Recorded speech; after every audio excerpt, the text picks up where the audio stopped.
Before love has a history, it has a beginning. A presence slowly becoming different from all the others. No reason yet, no explanation. Only a gentle change in the way one person is felt. At first, it is almost imperceptible. A softness appearing where there was none before. A strange familiarity inside what is still unknown. A warmth that seems to arrive before the heart has understood where it came from.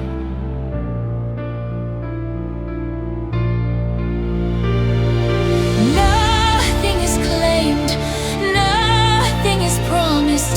The feeling is still free from all the weight that love can later carry. It has not learned fear, it has not learned absence, it has not learned to protect itself from tenderness. It simply begins. And perhaps this is where love is most innocent, not because it is unaware of life, but because for a brief moment, it has not yet been altered by it. One soul becomes quietly attentive to another. A presence is felt more deeply. A voice reaches further. A glance leaves a trace that cannot quite be explained. And the heart responds before thought has found the words. There is no need to know why one person suddenly feels precious. No need to decide what the feeling means. It is enough that the heart has moved, enough that a little more light seems to gather around one presence, enough that closeness begins to feel natural. The first tenderness carries no demand. It does not arrive asking to be returned. It does not measure. It does not compare. It simply opens a small, untouched space between two people where affection can exist without fear. And within that space, even silence feels different. Not empty, not uncertain, just gentle. As though two inner worlds have begun to recognize a softness in each other before either has learned how to speak of it. There is beauty in not knowing yet. In the absence of certainty, in the absence of all the questions that later surround the heart, only the quiet joy of discovering that another person can matter without effort, that care can appear naturally, that tenderness can rise without being invited, that the heart can turn toward another life with no intention beyond the simple wish to remain near it. Love is still untouched here.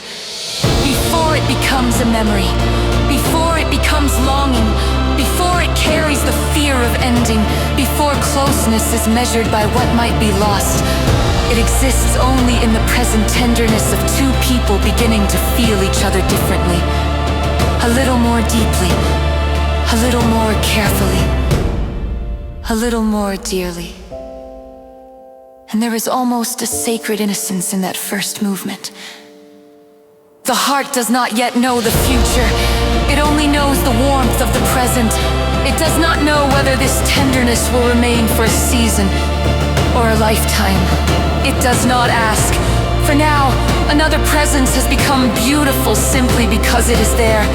Another life has begun to matter. Another heart is drawn near enough to awaken a place that had been waiting silently to feel. No grand story is needed, no extraordinary moment. Love often begins far more delicately than that. As a soft realization, a warmth without a name, a tenderness that appears before anyone has decided to call it love. And slowly, almost without notice, the distance between two people begins to feel smaller. Not because either has crossed it completely, but because the heart has already started to. There is trust before certainty, care before possession, tenderness before fear.